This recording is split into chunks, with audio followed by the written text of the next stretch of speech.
You need to have a main. Okay, this is my main. Ayan. There you go. So this is my main.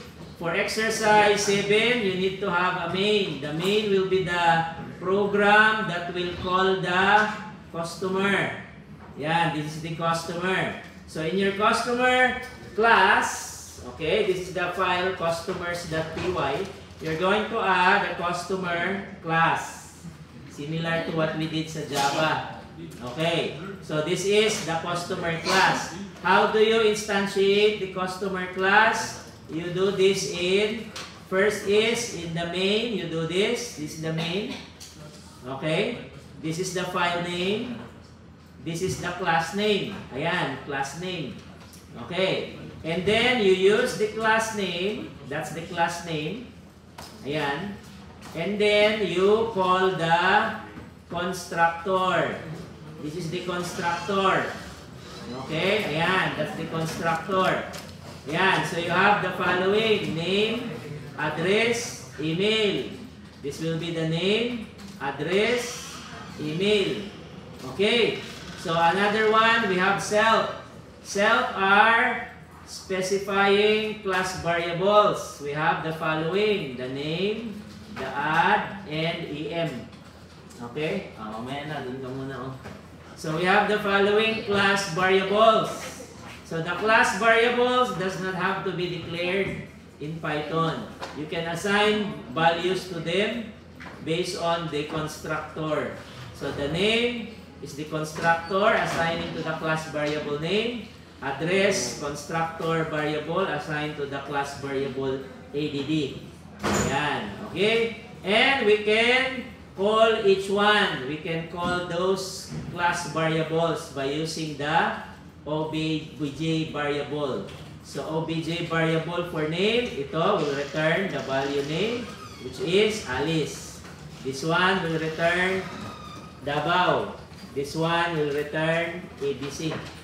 Okay? You can call the method greet. This one calls the method greet.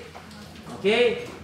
This one has a parameter, but calling the method, you don't have to provide a parameter because this gives you an idea what class variables you can use.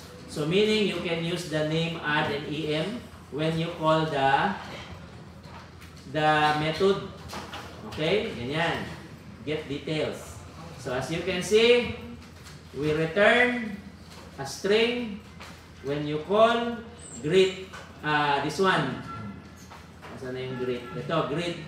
So when you call greet, you return a string that is formatted. The format is text followed by a variable. This one. Okay, so that's the variable. It must be enclosed in braces. Yan. So this is the output of this statement. Okay, next you can call the get details as well. So get details. Ayan, this will return a 2D array, a list. Sorry, there's no array in Python, just list. So we have here a 2D list. Okay, so if you want to have ayan, 2D, you just create a first row, comma, second row. Okay, and close in brackets. Ayan. Okay, so that's the value when you call get details. So in this statement, you assign the 2D list in this variable because when you call the get details, it will return a 2D list. So 2D list will be the value assigned to this variable.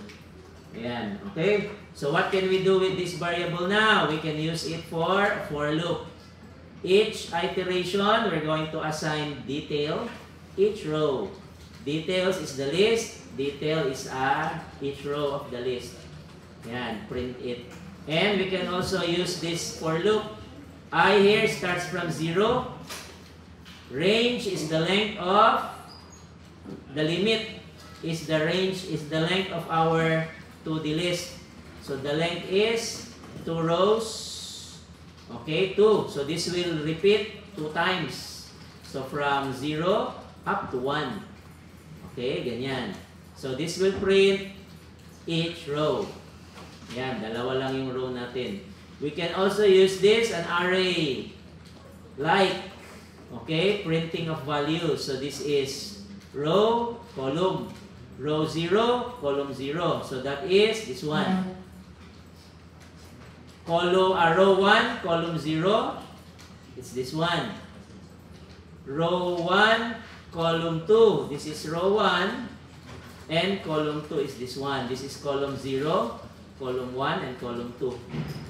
Okay? Yan yun. Yan. So the output will be as shown. Okay? Ganyan. Okay, yan yun. Yan, this one. Alright. Doon na lang muna. Okay, nagana ba ninyo? Kala ko tapos na. Okay, next. So for exercise 7, you need to call the method in the customer. Okay, you don't have a GUI sa main. So your main does not have GUI. You just call a method in customer. The customer PY is where the GUI is. So as you can see, it's a window where you have we're going to repeat entries. Okay, this is our entry. So our entry is repeated based on how many rows and columns we have. Okay, so if you have, for example, ayan, 3 columns, okay, 4, apat na, so we have, okay, this is my 4th column. Okay, ganyan.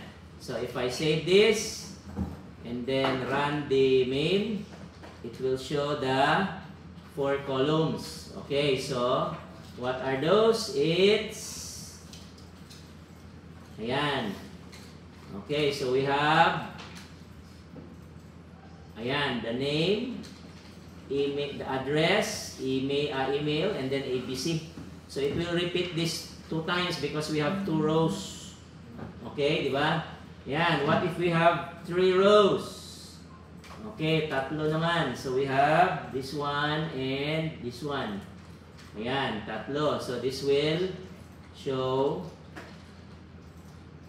3 rows. Okay, ayan. Okay, 3 rows.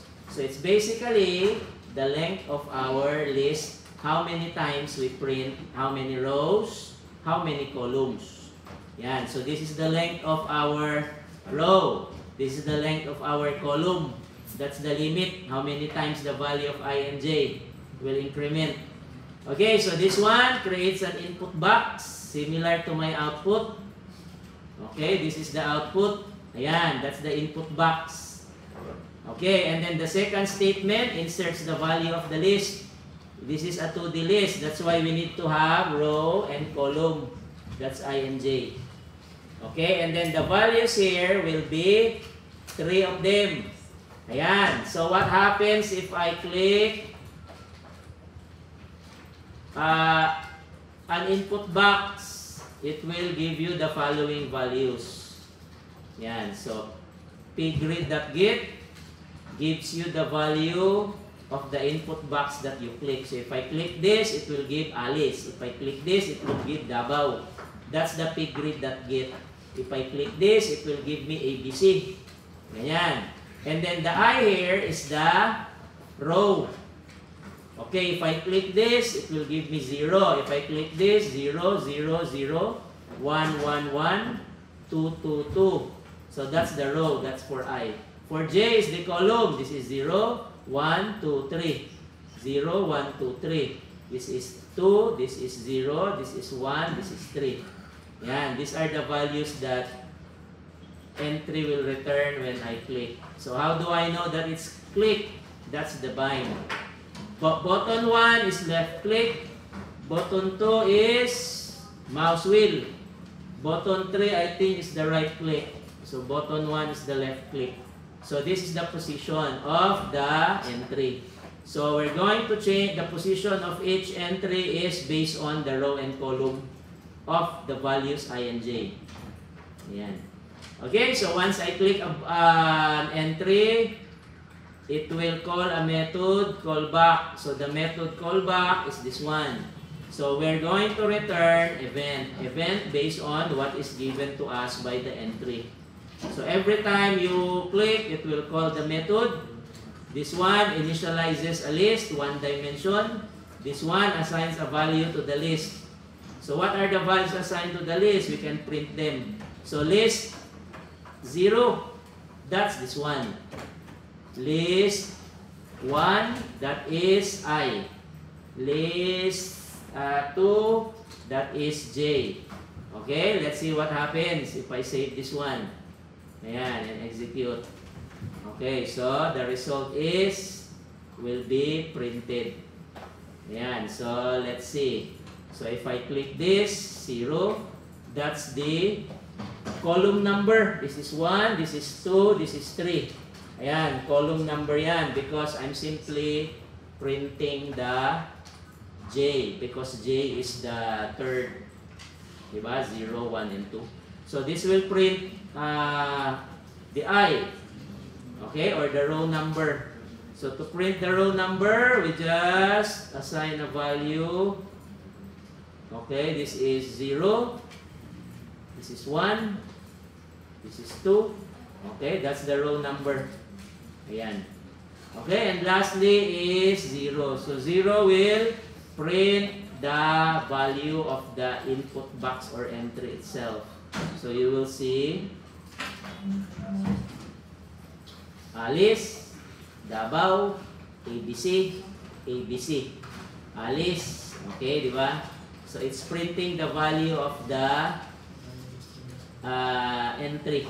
Yan, the value we just entered. Okay, ganyan. So for exercise 7, you need to save everything in an XML file. So as you can see here, I created a file. Ayan. At first, this file does not exist.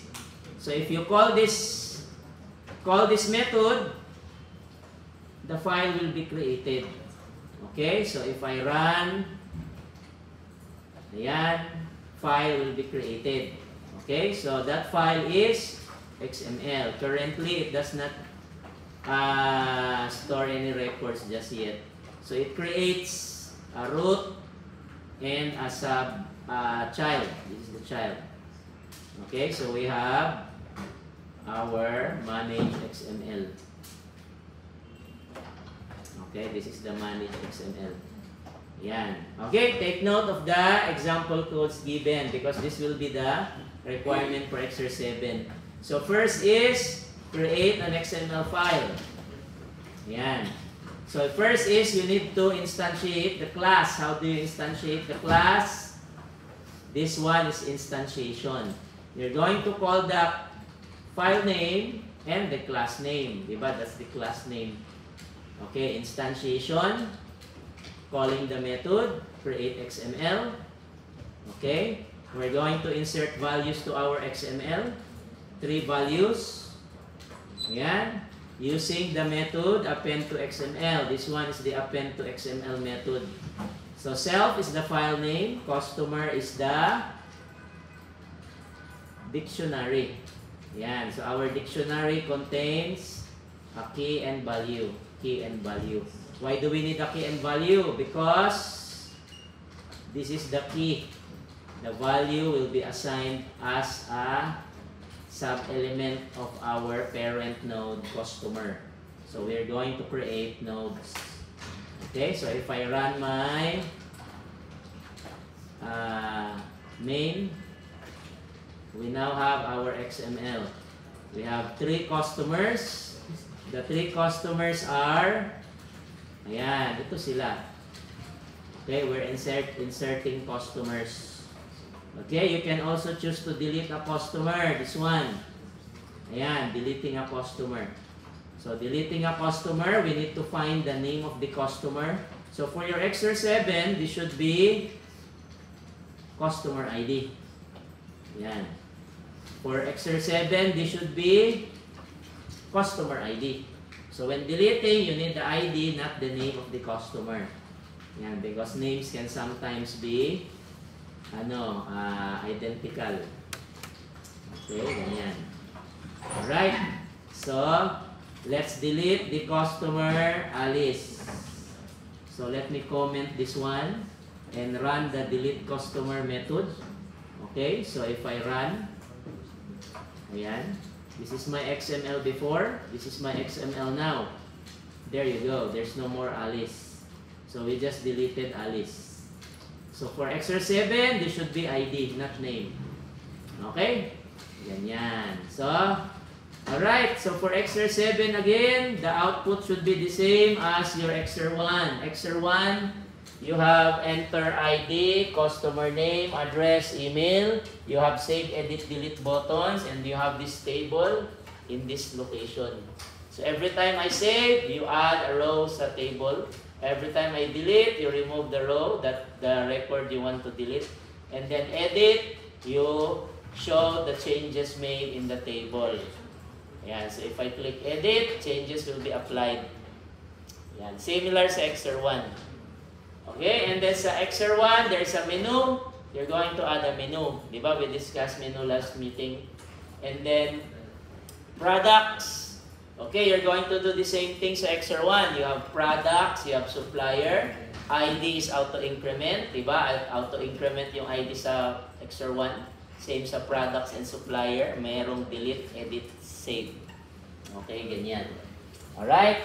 So, use the example codes given only. Yan. Do not use example codes online. You're going to use example codes given. So, this is my main.py example. You just call the customer. GUI must be in the customer py, not sa main. So, for exercise 7, you need products py, supplier py, customer py. That is where the GUI is. Main py will just call customer. Okay, ganyan ha. Ayan, and this is my manage XML py. Okay, there you go. So, first page, take note. Ayan, second page. Okay, edit customer. And last page. Ayan, okay. Ayan, picturean nyo na lang. Alright, so this is the requirement for exercise 7. Make sure you have the same code for editing, updating, deleting XML.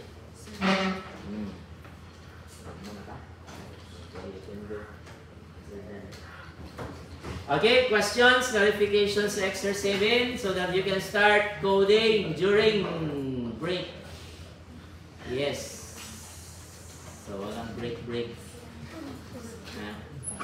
going to start coding exercise 7. Okay, no questions, clarifications? So as for the output, it must be the same sa exercise 1. So the Java exercise 1 must be the same sa Python exercise 7. All functionalities. Okay, increments, bubble sort, di ba? What you did sa ID, customer ID, bubble sort. Yan, basically you just convert the Java code to Python with Python GUI. Yan. Oh, yes. Next week, 100. Sige lang, pwede ko pa extend kung ano, nag-isip mo. So, pwede pa next week. Next. Okay. Concerns? Wala, nakaka-copy na. Bye-bye, picturean na lang. Okay, this is the main. Okay, this is the customer. Ayan. Alright. Okay. Yes. Yes. On some I'd like the customer product. Di mo kami button or sa code na mismo yun? Ito, sa code. Diba? So, for buttons, diba? We discussed buttons last time. Meron tayong menu. Diba? We created menus. Wala pa wala pa tayo nun? Sige. Wala yata. Okay, let's proceed with that example. So, for window, we have this one.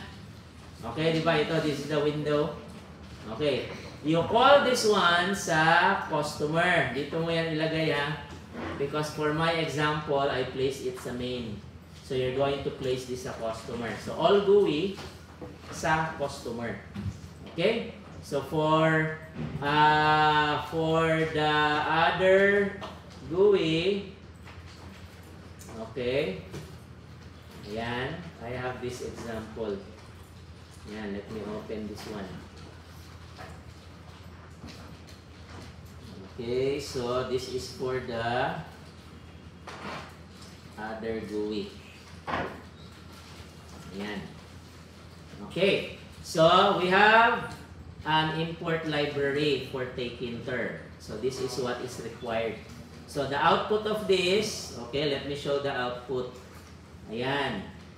Okay, so I will place this side by side. There you go. So first is the GUI. So this is our window. Yan. So Python window is this one, the title bar. Okay.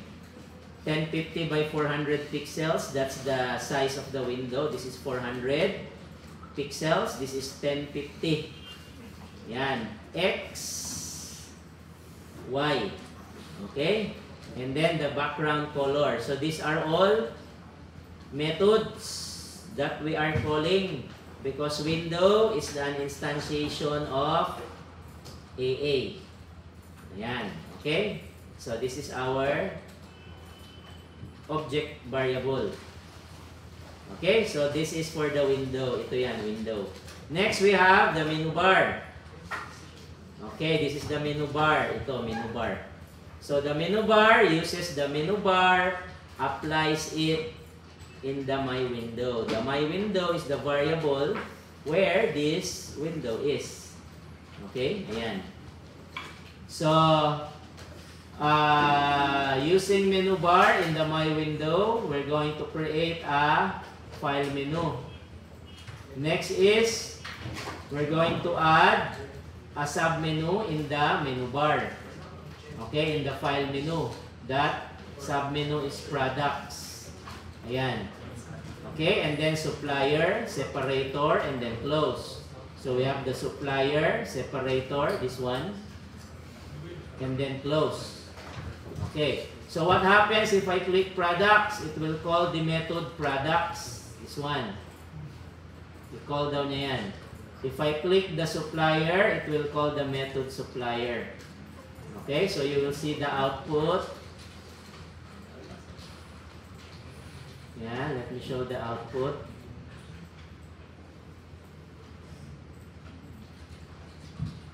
Okay. So the output is yan, products, supplier. Yan, so that's the code. Products, supplier. Okay, so that's what happens if I click the menu. Okay, and then we have a label. Enter name. Okay, the font, the color, the text, the position where it's placed, it's in my window. This is called my window. Column 2, row 1. Column 2, this is column 0, column 1, column 2. Column 1, column 2. So that is where customer system will be shown. This is the label. Okay, a second label. Enter name. Ayan, the second label. Where? Column 0, row 2. So this is row 1. This is row 2. This is row 3. This is row 4. So row 1, row 2, row 3, row 4. Column 1, column 2, column 3, column 4. Okay? So that's what grid is. Ayan. Next, we have an entry. So anything you type sa entry will be stored to this variable. It's of type string.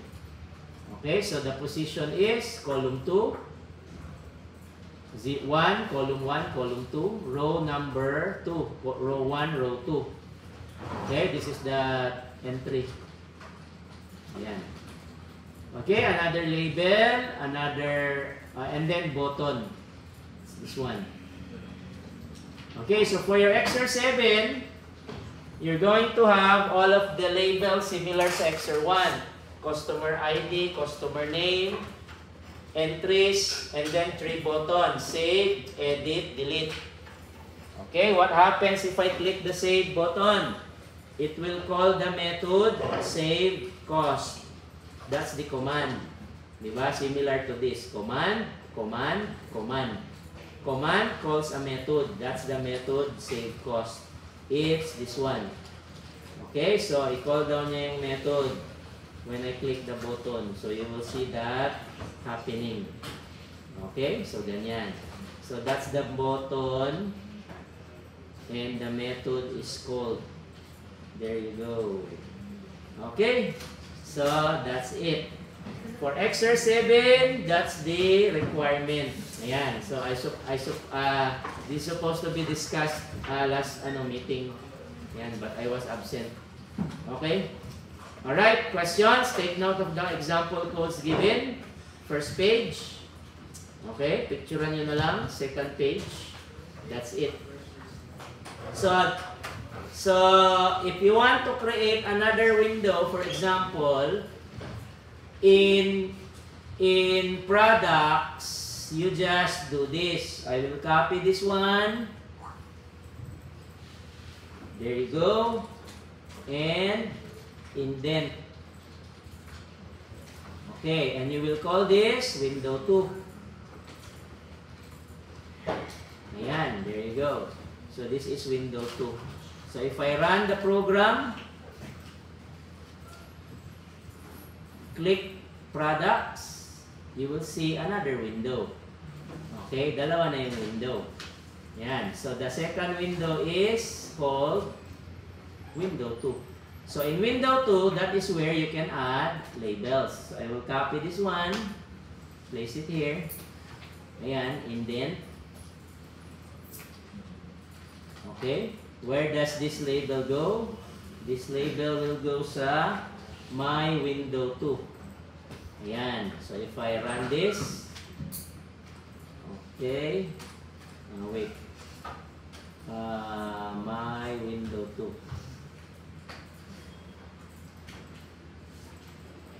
Ayan. So file, products. Okay, so that's the second window. Ayan. Similar to your exercise 7. Okay, so for exercise 7, you're going to do this for the products PY. Another PY, customer PY. You need to have the window here. Window for the customers and windows for the supplier. Ganyan. Okay. Ayan. Clarifications? Yes. So take note of the example codes given. So it's up to you what size, dimension, color, and everything. You will be the one to customize your GUI. But it's based on your exercise 1 output. Okay, the form. Okay, yes. So, kailangan mo i-save save sa extra 1, name, address, contact, Lahat. Lahat. And the table must also show the same sa exer 1. Okay, yung sa grid. Sana yun? Ito. Ayan. Okay, so same sa exer 1, itong grid table. Ayan. So our table will be repetition of entries. Okay, that's why this is a 2D list and an inner and outer loop because we're repeating entries. Okay, this is an entry. Ayan o, entry. Ito, gina-repeat lang natin yung entry. Gina-repeat. Okay? Ayan. Other concerns? Yes, sir. So, add customer, delete customer. Same sa exer 1. Customer, sir, or Customer, product, supplier. Yung tatlo. Diba sa exer 1, yun man ang ginawa nyo. Yan. Okay. So, same output, but it will be saved in an XML file. Yun yung ano dun. The something that you need to add. XML file. Okay? Yes. So, example codes are given. Use them for exercise 7. You can add window, as long as the output is similar sa exer 1. Ayan. Okay? Questions? Napay questions, clarifications? Wala, none so far. Okay. So if you are done with, okay, you can proceed sa exer 7 because it's not, the exer 6 is not required. So you can proceed sa exer 7 using the example codes given. So first is this one. Okay, ito muna yung gawin nyo. You create a window and then XML file will be later. Okay, later na yan. Last na dapat yan. So you need to start with the window first. Okay, and then buttons and everything. And then you have a list where it will show in the table. Okay. Ayan, this is the table. Ano yun? Ito, this one is the table. Ayan. Okay? Questions?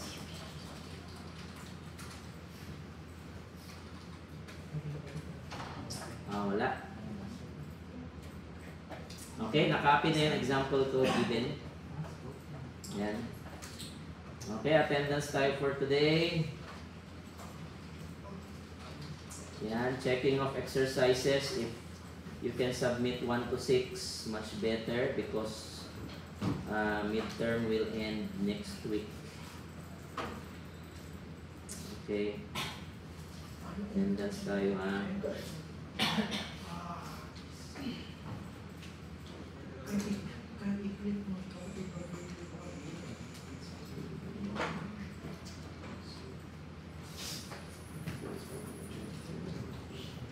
Okay, attendance, a blank. Wala.